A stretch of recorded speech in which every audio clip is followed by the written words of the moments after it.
ஒரே ஒரு கையெழுத்து நம்ம தலையெழுத்தையே மாற்றும்னு சொல்லி பெரியவங்க சும்மாவா சொன்னாங்க.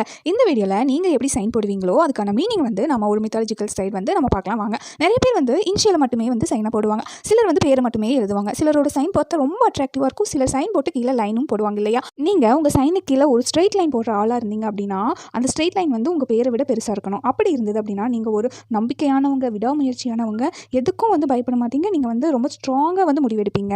நெக்ஸ்ட்டு நீங்கள் வந்து போடுற லைன் வந்து உங்கள் சைனை விட சிறுசாக இருந்தது அப்படின்னா நீங்கள் உங்கள் வாழ்க்கையில் ரொம்ப குழப்பமாக இருக்கீங்கன்னு அர்த்தம். அப்புறம் நீங்கள் எடுக்கிற நிறைய விஷயங்கள் வந்து தடைப்பட்டு போகணும் அர்த்தம். நீங்கள் போடுற சைனுக்கு இல்லை ஒன்றுக்கு மேலே லைன்ஸ் போடுறீங்க அப்படின்னா வந்து அது வந்து நாட் குட் சைனுங்க. அது ஒரு மங்களகரமான காரியம் இல்லை அப்படின்னு சொல்லி வந்து முன்னோர்கள் வந்து சொல்கிறாங்க. இது வந்து மனக்குழப்பத்தை ஏற்படுத்துமாமாங்க. சரியான முடிவு எடுக்க முடியாமல் போயிடுமாமா. அது மட்டும் இல்லாமல் வாழ்க்கையில் நிறைய தடங்கள் கூட ஏற்படுமாமாங்க.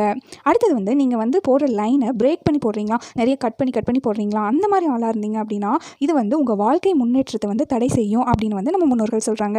இன்னும் சிலரெல்லாம் பார்த்திங்க அப்படின்னா நல்லா டைட்டாக கொச்சு சைன் போடுவாங்க இல்லையா. அந்த மாதிரி ஆளுங்க வந்து ரொம்ப வெள்ள மனசு உடையவங்களாமா. மற்றவங்க பேச்சு நிறைய கேட்கக்கூடிய ஆள்களாக இருப்பாங்களாமா. மற்றவங்களை பற்றி தெரிஞ்சுக்கணும் அப்படிங்கிறது உங்களுக்கு நிறைய இருக்குமாமா. நீங்கள் இதில் எந்த மாதிரி சைன் போடுவீங்க அப்படிங்கிறத மறக்காமல் கமெண்ட் பண்ணுங்கள். வீடியோ பிடிச்சிருந்தது அப்படின்னா லைக் பண்ணி சப்போர்ட் பண்ணி சப்ஸ்கிரைப் பண்ணுங்கள். தேங்க்யூ.